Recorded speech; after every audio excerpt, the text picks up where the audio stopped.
अच्छा, तो मैं आपको कह रहा था कि आपने electric potential at a point को फाइंड करना है, ठीक है। हमारा क्वेश्चन क्या है, electric potential at a point, कि किसी पॉइंट पे इलेक्ट्रिक पोटेंशियल जो है वो क्या होगा, ठीक है। Electric potential at a point, किसी पॉइंट पे, जिस तरह आपको मैं कहूँ कि लेट सपोज ये ए पॉइंट है, ठीक है। इस ए पॉइंट पे आप इलेक्ट्रिक पोटेंशियल को फाइंड कर लें, तो इलेक्ट्रिक पोटेंशियल को फाइंड करने के लिए आपको पोटेंशियल डिफरेंस की ज़रूरत पड़ेगी, ठीक है। तो इन्होंने क्या कहा, इन्होंने कहा कि हम मान लेते हैं, हम अज्यूम कर लेते हैं कि अगर हमने इस पॉइंट ए पे इलेक्ट्रिक पोटेंशियल को फाइंड करना है, मतलब हमने किसी पॉइंट का इलेक्ट्रिक पोटेंशियल फाइंड करना है, तो हम अज्यूम कर लेते हैं कि किसी पॉइंट पे हम इलेक्ट्रिक पोटेंशियल को ज़ीरो मान लेते हैं, ठीक है। इन्होंने कहा कि हम अज्यूम कर लेते हैं, हम सपोज कर लेते हैं कि अगर हम किसी पॉइंट का इलेक्ट्रिक पोटेंशियल ज़ीरो कर दें, तो हम इस पॉइंट पे इलेक्ट्रिक पोटेंशियल को फाइंड कर सकते हैं, ठीक है। जिस तरह मैं आपसे कहूँ कि लेट सपोज आपके पास एक पॉइंट ए है, ये पॉइंट बी है, ठीक है। तो अगर इस पॉइंट बी पे मैं इलेक्ट्रिक पोटेंशियल को ज़ीरो कर दूं, मैं मान लूं कि इस पॉइंट बी पे इलेक्ट्रिक पोटेंशियल ज़ीरो है, तो मुझे इस पॉइंट ए का इलेक्ट्रिक पोटेंशियल मिल जाएगा, ठीक है। तो इन्होंने भी सेम यही किया था। इन्होंने कहा कि अगर हम इस वी बी को ज़ीरो कर दें, मतलब electric potential at a point B अगर हम ज़ीरो कर दें, तो हमें electric potential at a point A मिल जाएगा, वो इसके बराबर होगा, ठीक है। तो उन्होंने कहा कि अगर हम किसी पॉइंट पे इलेक्ट्रिक पोटेंशियल को ज़ीरो कर दें, ठीक है, तो हमें किसी पॉइंट ए का या किसी भी पॉइंट का, अगर हमने किसी पॉइंट का इलेक्ट्रिक पोटेंशियल फाइंड करना है, तो उस पोटेंशियल पे हमें इलेक्ट्रिक पोटेंशियल, इस उस पॉइंट पे हमें इलेक्ट्रिक पोटेंशियल मिल जाएगा, ठीक है। तो आपको मैंने क्या कहा है कि इन्होंने कहा कि अगर हमने electric potential at a point find करना है, ठीक है, तो electric potential at a point find करने के लिए हम क्या करेंगे, हमने कहा कि यहाँ पे हमारे पास पोटेंशियल डिफरेंस है V A minus V B is equal to W divide by Q ना, ठीक है। ये हमारे पास पोटेंशियल डिफरेंस है, ठीक है, ये हमें पता है। इन्होंने कहा कि अगर हमने किसी पॉइंट का इलेक्ट्रिक पोटेंशियल फाइंड करना है, लेट सपोज हमने ए का फाइंड करना है, तो उसका सिर्फ आना चाहिए वी ए, ठीक है। तो उसके लिए हमें क्या करने पड़ेगा, उसके लिए हमें किसी पॉइंट का इलेक्ट्रिक पोटेंशियल ज़ीरो करना पड़ेगा, तब हम किसी दूसरे पॉइंट का इलेक्ट्रिक पोटेंशियल फाइंड कर सकते हैं, ठीक है। तो इन्होंने कहा कि हम सपोज कर लेते हैं कि इस पॉइंट बी का इलेक्ट्रिक पोटेंशियल जो है वो ज़ीरो है, ठीक है। इसका पोटेंशियल हम ज़ीरो मान लेते हैं, तो हमें इस ए पॉइंट पे इलेक्ट्रिक पोटेंशियल मिल जाएगा, ठीक है। तो यहाँ पे दो पॉइंट्स हैं, ठीक है, ए और बी। हम इस पॉइंट बी का अगर इलेक्ट्रिक पोटेंशियल ज़ीरो कर दें, तो हमें इस पॉइंट ए का इलेक्ट्रिक पोटेंशियल मिल जाएगा, ठीक है। तो यहाँ पे आप देख लें, अगर हम इस वी बी को ज़ीरो कर दें, तो हमें वी ए मिल जाएगा, मतलब electric potential at a point हमें मिल जाएगा, ठीक है। तो इन्होंने क्या कहा कि हम अज्यूम कर लेते हैं कि किसी पॉइंट पे हम इलेक्ट्रिक पोटेंशियल को ज़ीरो करते हैं, तो इन्होंने कहा कि हमारे पास, हम ये अज्यूम कर लेते हैं कि लेट सपोज हमारे पास इन्फिनिटी का जो पोटेंशियल है वो ज़ीरो के बराबर है, ठीक है। इन्होंने क्या कहा कि हम अज्यूम कर लेते हैं, ये एक अजम्पशन है फिजिक्स में, ठीक है। इन्होंने कहा कि अगर हम अज्यूम कर लें कि पोटेंशियल एट इन्फिनिटी, ठीक है, इन्फिनिटी पे पोटेंशियल को हम ज़ीरो कर दें, तो हमें electric potential at a point मिल जाएगा। वो किस तरह से, यहाँ पे आप देख लें, आपको मैंने कहा है कि अगर हम इलेक्ट्रिक पोटेंशियल को इन्फिनिटी पे ज़ीरो कर दें, तो हमारे पास इलेक्ट्रिक पोटेंशियल पॉइंट मिल जाएगा। तो यहाँ पे आप देख लें, हम क्या करेंगे, हमारे पास जो बी पॉइंट था, लेट सपोज हमारे पास ये ए था, ये बी था, ठीक है। तो हम क्या कर लेंगे, हमने यहाँ पे जो बी लिया था, इस बी की जगह अगर हम इन्फिनिटी ले लें, ठीक है, मतलब हम इस बी को इन्फिनिटी पे लेके जाएं, ठीक है, इसको हम बहुत दूर लेकर जाए इस बी पॉइंट को, ठीक है, मतलब हम इसको इन्फिनिटी पे लेके आए, ठीक है। उन्होंने कहा कि अगर हम इस बी पॉइंट को इन्फिनिटी कह दें, ठीक है, तो हमने अज्यूम किया है कि इलेक्ट्रिक पोटेंशियल एट इन्फिनिटी वो क्या है, ज़ीरो है, ठीक है। तो हमें इस पॉइंट का इलेक्ट्रिक पोटेंशियल मिल जाएगा, ठीक है। तो इसलिए उन्होंने, इसके लिए इन्होंने क्या किया कि हम अज्यूम कर लेते हैं कि electric potential at infinity zero होता है, ठीक है।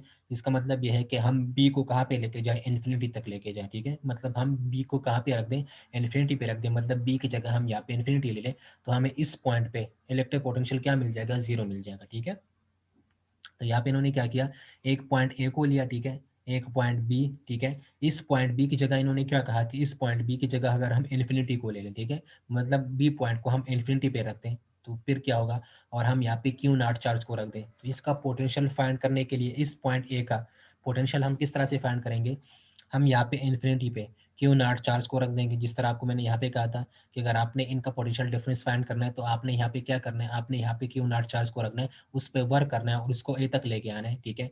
फिर उस वर्क को टेस्ट चार्ज में डिवाइड करना है, तो वो पोटेंशियल डिफरेंस हो जाएगा, ठीक है।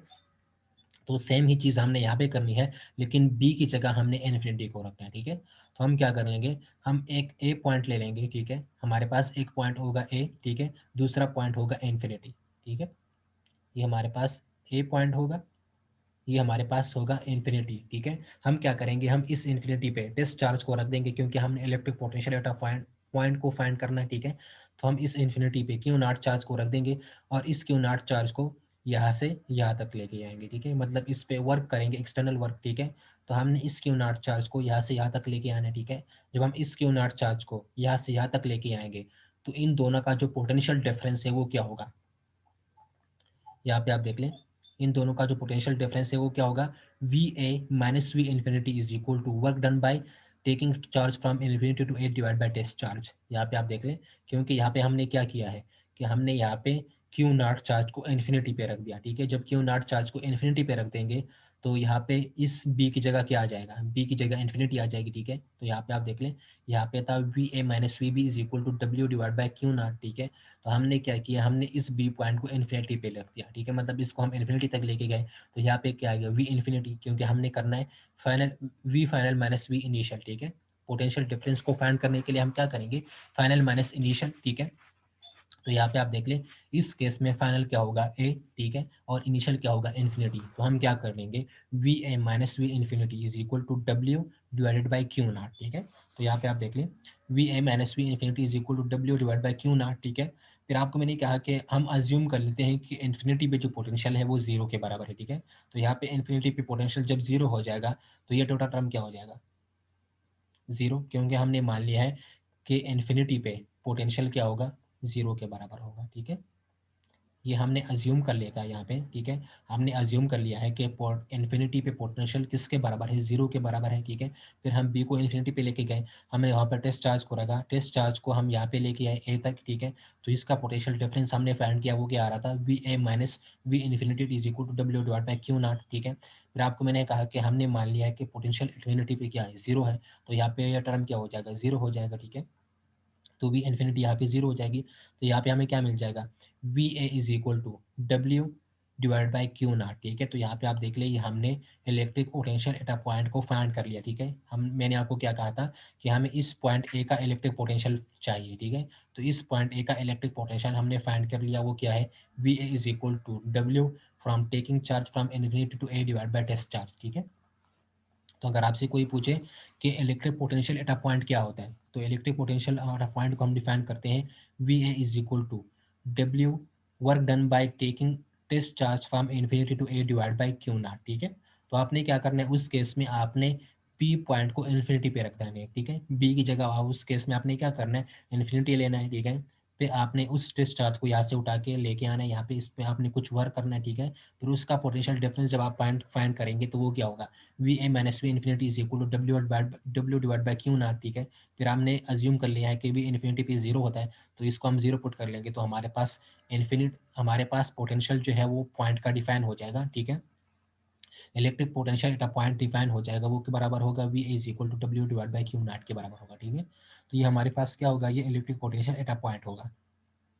अच्छा, फिर यहाँ पे इसकी कुछ प्रॉपर्टीज़ हैं, ठीक है। इलेक्ट्रिक पोटेंशियल की कुछ प्रॉपर्टीज़ है, उस प्रॉपर्टीज़ को हम समझ लेते हैं, ताकि हमारे पास अगर हमने किसी पॉइंट का पोटेंशियल डिफरेंस फाइंड करना है तो हमारे लिए इजी हो, ठीक है। तो इसकी प्रॉपर्टीज़ क्या होती है, इसके प्रॉपर्टीज़ ये है कि work done by external agent should be considered, ठीक है। कि यहाँ पे आपने जो वर्क किया है, ठीक है, मतलब एक्सटर्नल एजेंट ने जो वर्क किया है इस क्यू नॉट चार्ज को यहाँ से यहाँ तक लेके आने में, ठीक है। तो जो एक्सटर्नल वर्क किया है, मतलब जो एक्सटर्नल एजेंट ने वर्क किया है, आपने हमेशा उस वर्क को कंसीडर करना, ठीक है। मतलब आप जो वर्क करोगे तो उस वर्क को आपने हमेशा कंसीडर करना है, ठीक है। तो work done by external agent should be consider, ठीक है।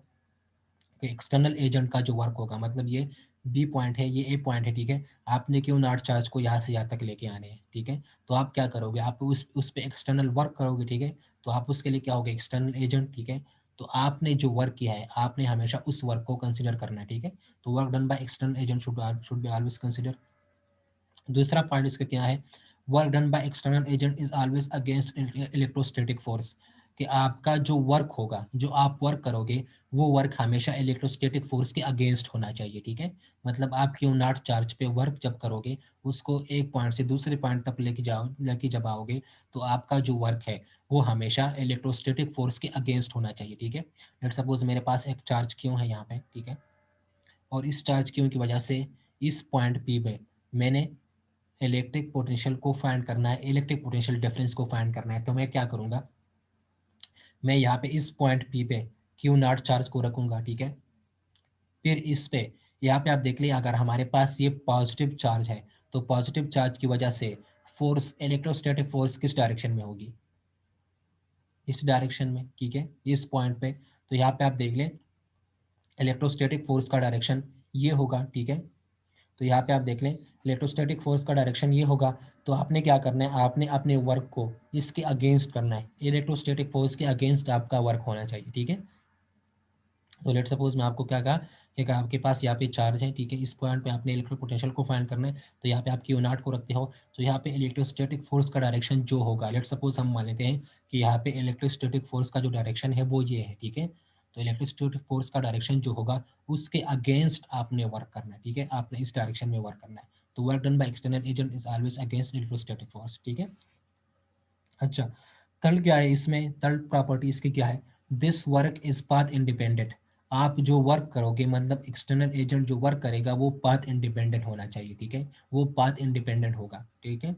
लेट सपोज आपके पास दो पॉइंट्स हैं, ठीक है, आपने इस पे कुछ वर्क किया और आप इस चार्ज को यहाँ से यहाँ तक लेके आए, ठीक है, तो आपने इस पे वर्क किया, ठीक है, तो ये वर्क जो है ये पाथ इंडिपेंडेंट होना चाहिए। मतलब अगर आप चार्ज को इस पाथ पे यहाँ पे इस तरह से लेके आते हो, या इसको इस तरह से लेके आते हो, या इसको इस तरह से लेके आते हो, तो यहाँ पे जो वर्क होगा वो तीनों पाथ से सेम होना चाहिए, ठीक है। मतलब work done by W1 is equal to W2 is equal to W3, ठीक है। मतलब तीनों का जो वर्क डन है वो क्या होना चाहिए, वो सेम होना चाहिए, ठीक है। मतलब वर्क जो है वो पाथ इंडिपेंडेंट होनी चाहिए। अगर आप किसी भी पाथ को फॉलो करोगे तो आपका जो वर्क डन होगा वो सेम आएगा, ठीक है। मतलब W1 is equal to W2 is equal to W3 के बराबर आना चाहिए, ठीक है। तो इसका मतलब ये है कि this work is path independent. आपका जो वर्क होगा, आप जो वर्क करोगे वो वर्क क्या होना चाहिए, वो पाथ इंडिपेंडेंट होना चाहिए, मतलब वो पाथ पे डिपेंड नहीं करना चाहिए, ठीक है। मतलब ये है कि अगर आप चार्ज को इस पाथ से लेके आते हो यहाँ पे, या उसको यहाँ से यहाँ तक लेके आते हो, या उसके लिए आप इस पाथ को फॉलो करते हो, तो इन तीनों पाथ पे कोई भी पाथ आप ले लें तो उसका जो वर्क आएगा तीनों का वो क्या होगा, वो सेम होना चाहिए, ठीक है। मतलब this work is path independent. Work जो है वो पाथ पे डिपेंड नहीं करनी चाहिए कि आप किस पाथ को फॉलो कर रहे हो, ठीक है। अच्छा, फिर यहाँ पे क्या है, work done in a close path is always zero, ठीक है, कि यहाँ पे जो वर्क डन होगा वो क्लोज पाथ में क्या होना चाहिए, हमेशा जीरो होना चाहिए, ठीक है। यहाँ पे आप देख लें कि आपको मैंने क्या कहा है, this work is path independent. जब वर्क पाथ इंडिपेंडेंट होगा तो उसका मतलब क्या होगा कि वो कंजर्वेटिव फोर्स है। कंजर्वेटिव फोर्स का मतलब क्या होता है, कंजर्वेटिव फोर्स का मतलब होता है कि वो पाथ पे डिपेंड नहीं करता, वो इनिशियल और फाइनल पे डिपेंड करता है, ठीक है। तो आपको पता होगा कि जब कोई फोर्स इनिशियल और फाइनल पे डिपेंड करता है, वो पाथ पे डिपेंड नहीं करता, तो उसका जो एक साइकिल में वर्क डन होता है वो किसके बराबर होता है, वो जीरो के बराबर होता है, ठीक है। तो अगर आप क्लोज पाथ को लोगे, लेट सपोज मैं आपसे कहता हूँ कि मैं इस चार्ज को यहाँ से यहाँ तक इस तरह से लेके जा रहा हूँ, ठीक है, फिर उसको इस तरह से यहाँ तक लेके जा रहा हूँ, ठीक है, और फिर उसको वापस यहाँ से यहाँ तक लेके आ रहा हूँ, ठीक है। तो यहाँ पे आप देख लें, लेट सपोज मेरे पास दो पॉइंट्स हैं, ठीक है, मैं इस चार्ज को यहाँ से यहाँ तक लेके आ रहा हूँ, ठीक है, फिर इस चार्ज को वापस यहाँ से यहाँ तक लेके आ रहा हूँ, ठीक है। तो यहाँ पे आप देख लीजिए कौन सा पाथ होगा, ये क्लोज्ड पाथ होगा, ठीक है। मतलब आप जहाँ से गए थे वापस उसी पॉइंट पे वापस आएगा, ठीक है। तो इस केस में जो वर्क होगा वो हमेशा किसके बराबर होगा, वो जीरो के बराबर होगा, ठीक है। क्योंकि क्लोज पाथ में कंजर्वेटिव फोर्स का वर्क डन क्या होता है, वो जीरो के बराबर होता है। तो यहाँ पे हमने देखा है this work is path independent. Path independent का मतलब क्या होता है, पाथ इंडिपेंडेंट का मतलब ये है कि वो फोर्स जो है, वो वर्क जो है वो क्या होगा, वो कंजर्वेटिव फोर्स होगा, ठीक है। मतलब आप जहाँ पे जो फोर्स करोगे वो कौन सा फोर्स होगा, वो कंजर्वेटिव फोर्स होगा, वो पाथ पे डिपेंड नहीं करेगा, ठीक है। पाथ इंडिपेंडेंट फोर्स कौन सी फोर्स होती है, कंजर्वेटिव फोर्सेज, ठीक है। कंजर्वेटिव फोर्सेज वो फोर्सेज होती है जो पाथ पे डिपेंड नहीं करती, इनिशियल और फाइनल पे डिपेंड करती है, ठीक है। तो अगर फोर्स इनिशियल और फाइनल पे डिपेंड कर रही है, ठीक है, तो अगर आप क्लोज पाथ को लेंगे तो क्लोज पाथ में उन फोर्स का, उन कंजर्वेटिव फोर्स का जो वर्क डन है वो हमेशा क्या आएगा, वो जीरो आएगा, ठीक है। क्योंकि वो इनिशियल और फाइनल पे डिपेंड करती है, तो आपने इनिशियल और फाइनल दोनों को सेम कर दिया, तो वर्क डन उस केस में क्या होगा, जीरो होगा, ठीक है। तो इस केस में जो वर्क डन होगा क्लोज पाथ में, ठीक है, क्लोज पाथ में जो वर्क डन होगा इस केस में वो किसके बराबर होगा, वो जीरो के बराबर होगा। यहाँ पे आप देख लें कि आपके पास ए पॉइंट, ये बी पॉइंट, ठीक है। तो आपने क्या किया, बी से ए तक लेके गए, ठीक है, फिर वापस ए से बी तक लेके आए, तो ये क्या हो जाएगा, ये क्लोज पाथ हो जाएगा। मतलब आप जहाँ से गए थे वापस उसी पोजीशन पे आ गए, ठीक है। आपका इनिशियल और फाइनल जो है वो सेम हो गया, तो इसको हम क्या बोलते हैं, इसको हम क्लोज पाथ बोलते हैं, ठीक है। तो इस क्लोज पाथ में इस वर्क, ये टोटल वर्क डन जो है वो किसके बराबर होगा, वो 0 के बराबर होगा, ठीक है। इस क्लोज पाथ में जहाँ पे इनिशियल और फाइनल सेम हो जाए, ठीक है, मतलब जहाँ से आप गए थे वापस उसी पोजीशन पे आ गए, तो इस केस में जो वर्क डन होगा वो किसके बराबर होगा, वो 0 के बराबर होगा, ठीक है। अच्छा, फिर हमारे पास क्या है, test charge should be very small. यहाँ पे हम जो टेस्ट चार्ज लेंगे उसको हम बहुत स्मॉल लेंगे, ठीक है। हम यहाँ पे टेस्ट चार्ज को बहुत स्मॉल क्यों लेंगे, क्योंकि हम यहाँ पे इसकी वजह से कोई इलेक्ट्रिक फील्ड नहीं बननी चाहिए। अगर इसकी वजह से इलेक्ट्रिक फील्ड बनेगी तो यहाँ पे हमारे पास जो प्रॉब्लम है उसको हम सॉल्व नहीं कर पाएंगे, ठीक है। तो यहाँ पे आपने हमेशा याद रखना है कि यहाँ पे आपने जो क्यू नॉट चार्ज को लेना है, जो टेस्ट चार्ज को लेना है, वो टेस्ट चार्ज हमेशा स्मॉल होना चाहिए, बहुत स्मॉल होना चाहिए, ठीक है। Test charge should be very small. Test charge जो है वो बहुत स्मॉल होना चाहिए ताकि उसकी वजह से कोई इलेक्ट्रिक फील्ड ना बने, ठीक है। और इसमें आप ये बात भी याद रखें कि आपने यहाँ पे जो वर्क करना है, मतलब आप जिस चार्ज को जब यहाँ से यहाँ तक लेके आओगे तो आपने इसको बहुत स्लोली लेके आना है। आपने इतना स्लोली इसको लेके आना है कि इसका इसका जो स्पीड है या इसकी जो काइनेटिक एनर्जी है वो चेंज नहीं होनी चाहिए, ठीक है। तो ये थी इसकी प्रॉपर्टीज, ठीक है। उस प्रॉपर्टीज की क्या थी कि work done by external agent should be consider, ठीक है। एक्सटर्नल एजेंट ने जो वर्क किया है उसको आपने हमेशा कंसिडर करना है, ठीक है। Work done by external agent is always against electrostatic force. आपका जो वर्क है वो हमेशा इलेक्ट्रोस्टैटिक फोर्स के अगेंस्ट होना चाहिए। This work is path independent. आप जो वर्क अप्लाई करोगे उस चार्ज को एक जगह से दूसरी जगह लेके आने के लिए, ठीक है, तो वो पाथ इंडिपेंडेंट होना चाहिए, मतलब वो पाथ पे डिपेंड नहीं करना चाहिए। आप जिस भी बात से लेके आओ उस वर्क, वो वर्क जो है वो क्या होगा, वो सेम होगा, ठीक है। अगर आप एक पाथ से लेके आते हो तो वर्क वही होना चाहिए, ठीक है। अगर आप दूसरा पाथ फॉलो करते हो तो वो वर्क वही होना चाहिए, ठीक है। मतलब वो वर्क पाथ इंडिपेंडेंट होना चाहिए, ठीक है। दूसरे यहाँ पे फोर्थ क्या है कि work done in a close path is always zero. Close path में वर्क डन जो है आप वो हमेशा क्या होना चाहिए, वो जीरो होने चाहिए। मतलब यह है कि आप जिस पॉइंट से गए थे वापस उसी पॉइंट पे आ गए तो वो क्लोज पाथ होगा। तो इस केस में अगर आप वर्क को फाइंड करोगे तो वो हमेशा जीरो के बराबर आना चाहिए, ठीक है। इसमें इफेक्ट क्या है, test charge should be very small. यहाँ पे जो आप टेस्ट चार्ज लोगे वो बहुत स्मॉल होना चाहिए ताकि उसकी वजह से इलेक्ट्रिक फील्ड ना बने, ठीक है। और इसमें ये भी आता है कि आपने टेस्ट चार्ज को बहुत स्लोली उठाना है, ठीक है। मतलब आपने यहाँ पे वर्क जो है वो बहुत कम करना है, उसकी जो स्पीड है वो कम नहीं, उसकी जो स्पीड है वो ज़्यादा नहीं होनी चाहिए, ठीक है। मतलब उसकी स्पीड में चेंज नहीं आना चाहिए, आपने उसको इतना स्लो लेके आना है, ठीक है। तो आपको मैं स्टार्ट से फिर बता देता हूँ कि यहाँ पे हमने क्या करना है। हमने इलेक्ट्रिक पोटेंशियल को फाइंड करना था, ठीक है। तो इलेक्ट्रिक पोटेंशियल को आपने, मैंने कहा कि पोटेंशियल को हम डिफाइन नहीं कर सकते, हम पोटेंशियल डिफरेंस को डिफाइन कर सकते हैं, ठीक है। तो पोटेंशियल डिफरेंस को डिफाइन करने के लिए हम क्या करेंगे, डिफरेंस को डिफाइन करने के लिए हमें दो पॉइंट्स की जरूरत पड़ती है ताकि उन दोनों के दरमियान हमें डिफरेंस पता चल जाए, ठीक है। तो डिफरेंस को डिफाइन करने के लिए हमें दो पॉइंट्स की जरूरत पड़ेगी, ठीक है। वो पॉइंट्स क्या होंगे, लेट सपोज हम मान लेते हैं कि हमारे पास एक पॉइंट है ए, दूसरा पॉइंट है बी, ठीक है। तो हम इन दोनों का पोटेंशियल डिफरेंस फाइंड कर सकते हैं क्योंकि डिफरेंस के लिए हमें दो पॉइंट्स की जरूरत पड़ती है, उन दोनों के दरमियान हम डिफरेंस को फाइंड कर सकते हैं, ठीक है। तो हम मान लेते हैं कि हमारे पास एक पॉइंट है ए, दूसरा पॉइंट है बी, ठीक है। हम यहाँ पे क्या करेंगे, हम पोटेंशियल डिफरेंस को फाइंड करेंगे, ठीक है। तो पोटेंशियल डिफरेंस को फाइंड करने के लिए हम क्या करेंगे, हम इस बी पॉइंट पे क्यू नॉट चार्ज को रख देंगे, उस क्यू नॉट चार्ज को उठा के यहाँ से यहाँ तक लेके आएंगे ए तक, हम कुछ वर्क उस पे करेंगे, ठीक है। तो उस वर्क को हम जब इस क्यू नॉट चार्ज पे डिवाइड कर देंगे तो हमारे पास क्या हो जाएगा, टेस्ट हमारे पास इलेक्ट्रिक पोटेंशियल डिफरेंस हो जाएगा, ठीक है।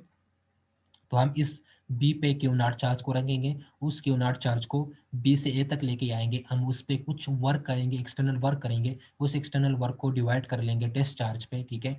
तो हमारे पास वो क्या हो जाएगा, वो पोटेंशियल डिफरेंस हो जाएगा। तो यहाँ पे आप देख लीजिए पोटेंशियल डिफरेंस इस केस में क्या होगा, V A minus V B is equal to W divide by Q nought, ठीक है।